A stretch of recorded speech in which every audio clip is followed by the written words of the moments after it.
ये कहानी है फ्यूचर की, जहां सभी जेलों को प्राइवेट कंपनीज चलाते हैं और ये कंपनीज अपने एंटरटेनमेंट के लिए उन जेलों में रहने वाली कैदियों की जिंदगी से खेलते हैं। यहाँ ऐसे गेम्स खेले जाते हैं जिसमें कैदियों को अपनी जान गंवानी पड़ती है। तो कहानी की शुरुआत में कुछ नए कैदियों को चाइना के एक फेडरल जेल में लाया जाता है। उन कैदियों को एक लाइन में खड़ा कर दिया जाता है और उनसे उनका नाम और जुर्म पूछा जाता है। उन कैदियों में एक 20 साल का लड़का रिकी भी था, जिसको मर्डर करने के जुर्म में 10 साल की सजा हुई है। रिकी बाकी कैदियों की तरह गार्ड्स का जुर्म नहीं सहता और उसके मन में जो आता है वो वही करता है। जब मेटल डिटेक्टर मशीन से रिकी गुजरता है तो अलार्म बजने लगता है, जिससे गार्ड्स उसे एक्सरे मशीन में ले जाते हैं। एक्सरे से पता चलता है कि रिकी के शरीर के अंदर कई बुलेट्स है। गार्ड्स पूछते हैं कि तुमने डॉक्टर को इन गोलियों को निकालने क्यों नहीं दिया, जिसमें रिकी कहता है कि ये तोहफा है उन लोगों का जिन्हें मैंने मारा है। ये सुनकर सभी गार्ड्स डर जाते हैं और रिकी को वापस जेल में भेज दिया जाता है। इस जेल को 4 पार्ट्स में डिवाइड किया गया है और हर पार्ट को अलग अलग लीडर चलाते हैं। ये लीडर्स किसी भी कैदी को कभी भी मार सकते हैं। एक दिन सैमुअल नाम का आदमी जो सबको परेशान किया करता है, वो एक बूढ़े आदमी का तौलिया उससे छीन लेता है और सैमुअल और उसके साथी उस आदमी को मारने लगते हैं और उसका नाक तोड़ देते हैं। एक गार्ड उन्हें रोकने की कोशिश करता है, लेकिन जब वो देखता है कि सैमुअल लड़ रहा है तो वो वहाँ से चुप से चला जाता है। यहाँ रिकी ये सब देख रहा था और वो लात मारकर सैमुअल को नुकीली लकड़ी पर गिरा देता है। सैमुअल के चेहरे पर वो कांटेदार लकड़ी घुस जाता है। सैमुअल के साथी रिकी को मारने के लिए बढ़ते हैं, लेकिन उसके गुस्से से भरे चेहरे को देखकर डर जाते हैं और अपने दोस्त की चोट पर बैंडेज लगाते हैं। सैमुअल को अब रिकी से बदला लेना था, लेकिन वो जानता है कि वो खुद रिकी का मुकाबला नहीं कर पाएगा, इसीलिए वो जेल के सबसे खूंखार कैदी मैड ड्रैगन की मदद लेता है। मैड ड्रैगन बहुत ही खतरनाक है, जिसने अभी तक जेल के अंदर 50 लोगों को मार डाला है। वो इतना खतरनाक है कि उसे अकेले जेल के कमरे में चेन से बांधकर रखा जाता है। सैमुअल उसे वहाँ से निकलवा लेता है। रात को जिस बूढ़े आदमी को सैमुअल ने मारा था, उसकी बॉडी सीलिंग से टंगी हुई मिलती है और उसको सैमुअल ने ही मारा था। अगली सुबह मैड ड्रैगन बाथरूम में जाता है और वहाँ रिकी को लड़ने की चुनौती देता है और उसे एक मुक्का मारकर दीवार में पटक देता है। फिर रिकी उसके पेट में एक मुक्का मारता है और उसकी अथड़ियाँ बाहर आ जाती है। वैसे ही जब सैमुअल लड़ाई के बीच आता है तो रिकी उसके पेट में मुक्का मारकर छेद कर देता है। यहाँ ऐसे लगता है जैसे खून की नदियाँ बह गई हो, पर गार्ड रिकी को कुछ नहीं करते। तभी वेस्ट विंग का लीडर हाय रिकी को उसके टीम में शामिल होने का ऑफर देता है, लेकिन रिकी उसके ऑफर को ठुकरा देता है। फिर कहानी फ्लैशबैक में जाती है, जहाँ रिकी स्कूल में था। वो एक अनाथ आश्रम में रहता है क्योंकि उसके पेरेंट्स बचपन में ही मर गए। एक दिन वो अपने पेरेंट्स के कब्र में जाता है, जहाँ उसे उसके अंकल मिलते हैं। उसके अंकल एक कंफू मास्टर है और वो रिकी को भी कंफू की कला सिखाते हैं। उस दिन के बाद से ये दोनों ग्रेवयार्ड में कंफू की ट्रेनिंग करते हैं, यहाँ तक कि रिकी कंफू सीखने के लिए स्कूल भी छोड़ देता है और जब वो एक बड़े से पत्थर को अपने चेस्ट से तोड़ देता है तब उसकी ट्रेनिंग पूरी हो जाती है। अब कहानी वर्तमान समय में आ जाती है, जहाँ रिकी को जेल के असिस्टेंट वार्डन के पास ले जाया जा रहा है, जिसका नाम हुक है। उसके दाएं हाथ की जगह एक हुक लगा है और उसका एक आंख भी नकली है। जब हुक को पता चलता है कि रिकी ने बाकी लोगों के साथ क्या किया है तो वो गुस्से से लाल हो जाता है और वो अपने हुक को रिकी के हाथ में भोंक देता है और उससे पूछता है कि वो इतना ताकतवर कैसे हुआ। जब रिकी उसका जवाब नहीं देता तो वो रिकी की गर्लफ्रेंड की फोटो निकालकर उसका मजाक उड़ाने लगता है। गुस्से में रिकी टेबल तोड़ देता है और हुक को धमकी देता है कि वो अपने काम से काम रखे और रिकी वहाँ से जाने लगता है। तभी हमें 1 साल पहले का सीन दिखाया जाता है, जहाँ रिकी काफी खुश था और उसकी खुशी की वजह उसकी गर्लफ्रेंड फेफे थी और वो दोनों थोड़े दिनों बाद शादी करने वाले थे।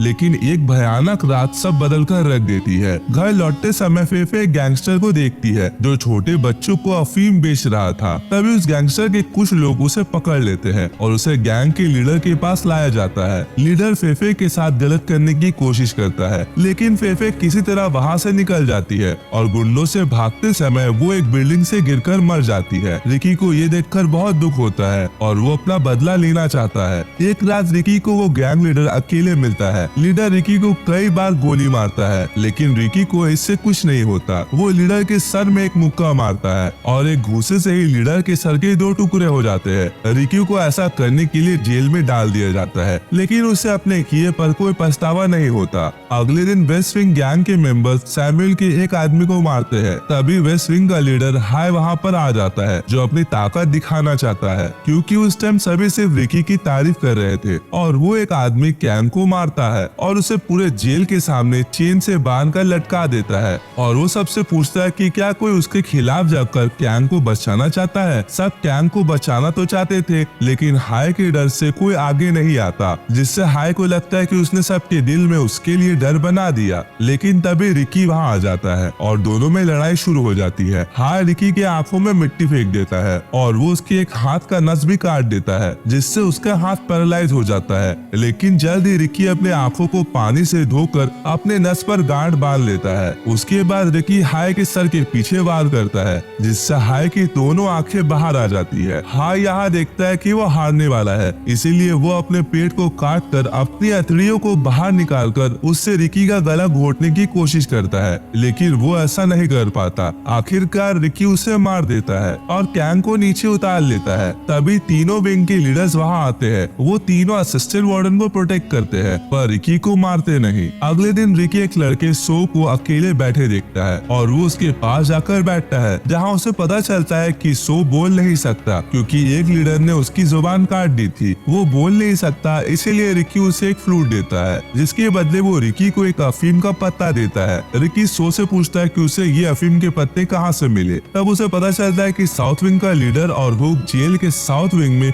अफीम की खेती कर रहे हैं, जिसे स्कूल के बच्चों को बेचा जाता है। फीफे की मौत भी अफीम के कारण हुई थी, इसीलिए रिकी उस अफीम की खेती को बंद करने का ठान लेता है। सो की दोस्ती रिकी से हो गई थी, इसीलिए लीडर सो को पकड़कर उसकी पूरी चमड़ी उखाड़ देते हैं और उसे मारकर बाहर फेंक देते हैं। रिकी को ये देखकर बहुत दुख होता है। रात को रिकी साउथ विंग में जाता है और वहाँ पूरी अफीम की खेती में आग लगा देता है। आग इतनी बढ़ जाती है कि वो रखे स्टॉक को भी जला देती है। ये देखकर गुस्से में साउथ लीडर रिकी पर हमला कर देता है। रिकी उसे मारने लगता है, लेकिन तभी तीनों लीडर्स वहां आ जाते हैं और सब मिलकर रिकी पर हमला करते हैं। तीनों अपने पावर्स का इस्तेमाल करके रिकी को पकड़कर एक कमरे में बंद कर देते हैं। ईस्ट लीडर रिकी के पास आता है। वो उससे अकेला लड़ना चाहता था, लेकिन तभी रूम में सीमेंट भरने लगता है। ये हुक का प्लान था ताकि वो रिकी को मार सके, लेकिन रिकी अपनी और उस लीडर की जान बचा लेता है। लेकिन तभी सीमेंट हार्ड होने लगता है, जिससे रिकी हिल नहीं पाता और उसे फिर से पकड़ लिया जाता है। अगले दिन जेल का मेन वार्डन अपनी हवाई ट्रिप से वापस आ जाता है। वो अपने साथ अपने मोटे बेटे वोंग को वहाँ लाया था। वोंग इतना मोटा है कि वो चल नहीं पाता और कारपेट में गिर जाता है, जिससे गुस्सा होकर कारपेट बिछाने वाले को मार दिया जाता है।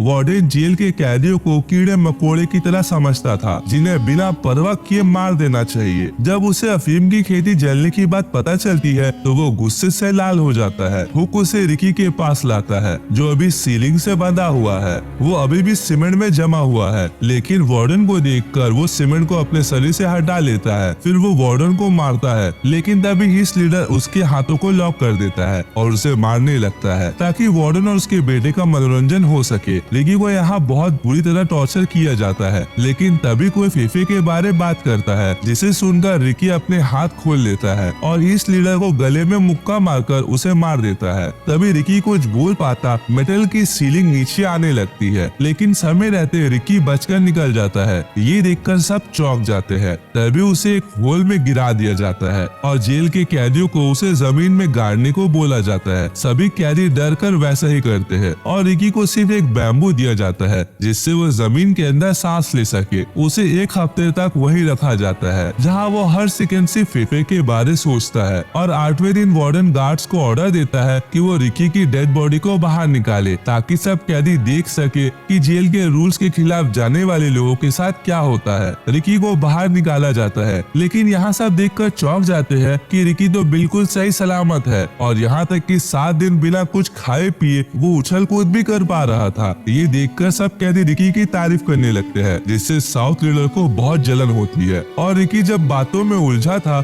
उस टाइम साउथ लीडर उसे मारकर बेहोश कर देता है और उसे पकड़ लिया जाता है। इसके बाद रिकी को एक डेथ ट्रैप में कैद कर लिया जाता है, जिसमें अगर वो जरा भी हिला तो वो मारा जाएगा। वार्डन उसकी बहादुरी से इम्प्रेस होकर उसे अपने गैंग में शामिल होने का ऑफर देता है, लेकिन रिकी उल्टा उसकी बेइज्जती करता है, जिससे साउथ लीडर उसे और टॉर्चर करने लगता है। वो रिकी के मुंह में ब्लेड डाल देता है और उसके मुंह में पंच करने लगता है। जब वो रुकता है तो रिकी उन ब्लेड्स को वार्डन के मुंह में थूक देता है। रात को एक कैदी जो रिकी को सपोर्ट करता था, वो उसके लिए कुछ खाने को लाता है और उसे हार ना मानने को कहता है। लेकिन इस बात का पता लीडर को लग जाता है और वो उस कैदी को मार देता है। फिर हुक अपने एक साथी के साथ रिकी के सेल में उसे सबक सिखाने जाता है, लेकिन रिकी हुक के सपोर्टर के सर पर मारता है, जिससे उसका सर 2 टुकड़ों में अलग हो जाता है। उसके बाद रिक हुक की एक आंख को बाहर निकाल लेता है और उसका एक हाथ भी काट देता है। अब यहाँ सभी कैदी वार्डन के खिलाफ आवाज उठाते हैं और गार्ड से लड़ने लगते हैं। दूसरी तरफ वार्डन और उसका बेटा किचन एरिया में होते हैं, जहाँ एक कैदी उसके बेटे के खाने के बारे बुराई करता है, जिसे सबक सिखाने के लिए वार्डन उस कैदी का हाथ मीट पीसने वाले ग्राइंडर में डाल देता है और उस बेचारे कैदी का हाथ बुरी तरह पीस जाता है। तभी वहाँ रिकी आ जाता है और वार्डन पर हमला करता है, लेकिन साउथ और नॉर्थ के लीडर उससे लड़ने लगते हैं। पर इस बार रिकी दोनों पर हावी हो रहा था। वो साउथ लीडर के 2 टुकड़े कर देता है और ये देखकर नॉर्थ लीडर वहाँ से भाग जाता है और यहाँ सिर्फ रिकी और वार्डन ही बच गए थे। तभी वार्डन एक राक्षस में बदल जाता है और रिकी पर अटैक कर देता है।